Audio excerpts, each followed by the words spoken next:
قرب قیامت علم کیوں اٹھ جائے گا، یعنی اس دنیا میں علم ختم ہو جائے گا، یہاں جہالت کیوں پھیل جائے گی، یعنی علماء کیوں ختم ہو جائیں گے، اس کی وجہ کیا ہے، اور یہ علم کس طرح اٹھایا جائے گا، یعنی یا علماء بھول جائیں گے یا پھر علماء کو ہی اٹھا لیا جائے گا، اس کی وجہ کیا ہے اور یہ علم ختم کیوں ہوگا، اور اس کے ساتھ ساتھ جو ہے نیک کاموں کے لیے دن مقرر کرنا کیسا، یعنی درس کے لیے یا عرس کے لیے یا میلاد کے لیے، محفل کے لیے یا پھر چھٹیوں وغیرہ کے لیے، ان سب چیزوں کے لیے دن کا مقرر کرنا کیسا۔ آج کی حدیث مبارکہ میں ہم صرف یہ پڑھیں گے، تو بغیر وقت ضائع کیے شروع کرتے ہیں۔ نحمدہ ونصلی ونسلم علی رسولہ الکریم، اما بعد فاعوذ باللہ من الشیطان الرجیم، بسم اللہ الرحمن الرحیم، مولا صلی وسلم دائما ابدا علی حبیبک خیر خلق کلہم۔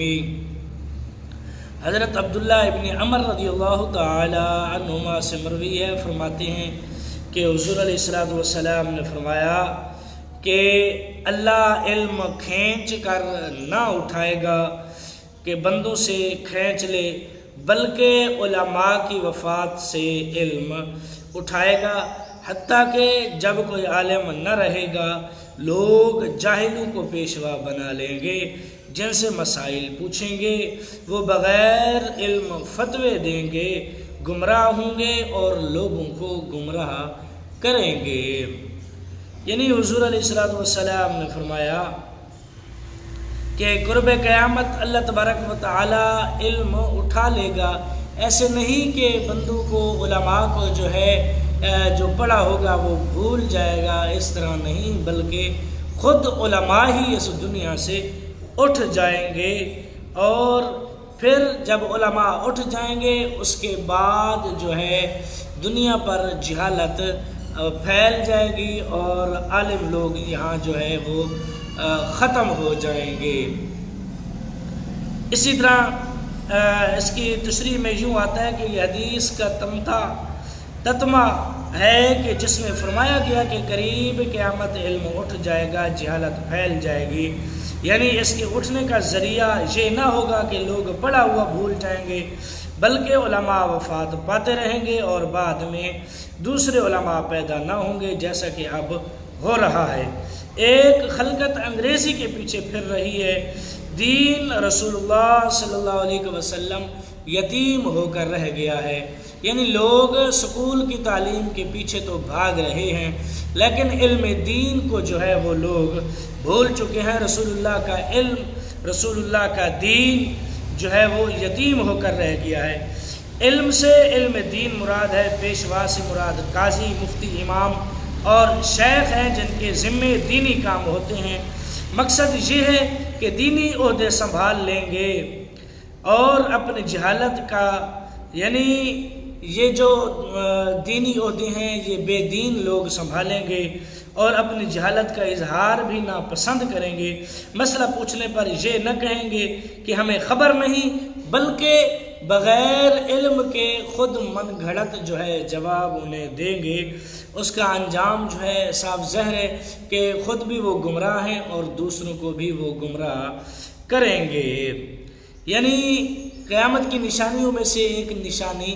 یہ بھی ہے کہ قرب قیامت جو ہے علم اٹھ جائے گا، یعنی بڑے بڑے علماء جو ہیں وہ وفات پا چکے ہوں گے، یعنی وہ اس دنیا میں نہیں ہوں گے، باقی چھوٹے موٹے ہوں گے، اور جو ہے ان کے ساتھ ساتھ جو ہے جاہل لوگ بھی ہوں گے جو فتوے دیں گے۔ آج آپ لوگ خود دیکھ لو، جو ایم اسلامیات کر لے وہ بھی عالم بنا پھرتا ہے، وہ بھی کہتا ہے میں کسی عالم سے کم نہیں ہوں، حتیٰ کہ ایسا کرنا درست نہیں ہے کہ صرف ایم اسلامیات کرنے سے بندہ عالم نہیں بن جاتا۔ تو اسی طرح حضرت شقیق رضی اللہ تعالی عنہ سے مروی ہے، فرماتے ہیں عبداللہ ابن مسعود رضی اللہ تعالی عنہ ہر جمعرات کو واعظ فرماتے تھے۔ ایک شخص نے عرض کیا کہ اے ابو عبد الرحمن، میری تمنا یہ ہے کہ آپ روزانہ جو ہے واعظ فرماتے، آپ روزانہ واعظ فرمائیں۔ فرمایا مجھے اس سے رکاوٹ یہ ہے کہ میں ناپسند کرتا ہوں کہ تمہیں ملال میں ڈال دوں، میں تمہارا ویسے ہی لحاظ رکھتا ہوں جیسے حضور علیہ الصلوۃ والسلام ہمارا واعظ میں لحاظ رکھتے تھے ملال کے خوف سے۔ یعنی جمعرات کے روز جو ہے وہ بیان فرماتے، لوگوں کو دین کے بارے میں سمجھاتے،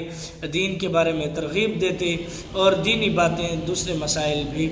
سمجھاتے۔ ایک شخص نے عرض کیا کہ حضور آپ ایسا کریں کہ آپ روزانہ ہی جو ہے ہمیں سمجھایا کریں، دین کی باتیں سمجھائی کریں، کیونکہ دین سیکھنا سکھانا اچھی بات ہے کہ یہ جنت میں جانے کا ذریعہ ہے۔ آپ نے کہا کہ مجھے ملال ہے، مجھے ڈر ہے کہ جو لوگ ہفتے میں ایک بار خوشی خوشی سے سنتے ہیں وہ روزانہ سن کر کہیں اکتاہٹ کا شکار نہ ہو جائیں، وہ یہ نہ ہو جو ہفتے میں ایک بار ذوق و شوق سے سنتے ہیں، جو روزانہ سنیں گے وہ جو ہے سننے سے قاصر رہیں، کیونکہ لوگ اکتا جاتے ہیں، لوگ کہتے ہیں یہ مولوی ہیں، یہ بس ایسے فلاں فلاں فلاں، میں زیادہ ڈیٹیل میں نہیں جانا چاہتا۔ تو اسی طرح ہر جمعرات کو یعنی وہ واعظ فرماتے، اس سے یہ معلوم ہوتا ہے کہ دن مقرر کرنا بھی ضروری ہے، کیونکہ اگر دن مقرر نہ ہو تو ایسے ہی کہا جائے کہ ہم واعظ کریں گے، کسی کو یہ پتہ نہ ہوگا کہ واعظ کب ہوگا، کہاں ہوگا، کس جگہ ہوگا، ایسے بے ترتیبی پھیلے گی۔ جب دن اور وقت مقرر کر لیا جائے تو ہر چیز ترتیب میں آ جاتی ہے، لوگ بھی ٹائم پہ آ جاتے ہیں اور جس جگہ مقرر ہو اس جگہ پر پہنچ جاتے ہیں، کیونکہ جب یہ نہ کہا جائے کہ بھئی فلاں دن تقریر ہے، چلو صرف اتنا ہی کہا جائے نا کہ فلاں دن تقریر ہے، تو یہ تو پتہ نہیں ہوگا فلاں دن کس وقت، پورے دن میں تقریباً 12 گھنٹے ہوتے ہیں اور کس جگہ پہ ہے اور کس وقت ہے یہ مقرر نہ ہوگا، لہٰذا تو یہ اس سے یہ معلوم ہوا جو میں پہلے کر چکا ہوں، یعنی دن مقرر کرنا میلاد کے لیے، عرس کے لیے اور چھٹیوں کے لیے سب کچھ یہ کرنا جائز ہے، فاتحہ کے لیے یہ ناجائز کام نہیں ہے، کیونکہ بعض لوگ کہتے ہیں کہ وقت مقرر، چلو تم کرتے ہو ٹھیک ہے کرو، وقت مقرر نہ کرو۔ اگر وقت کا تعین نہ کریں، دن کا تعین نہ کریں تو کام بہت سارا گڑبڑ ہو جاتا ہے۔ تو اسی طرح ہم فرماتے ہیں کہ میں ملال میں نہیں ڈالنا چاہتا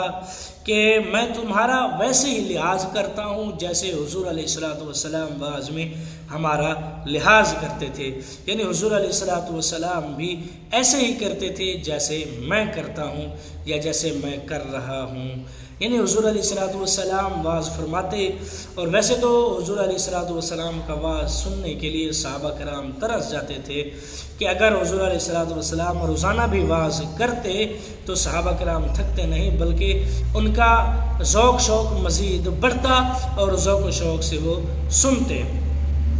تو یہ تو آج کل کا ماحول ہے نا کہ لوگوں کو جلدی ہے، لوگ سنتے نہیں ہیں،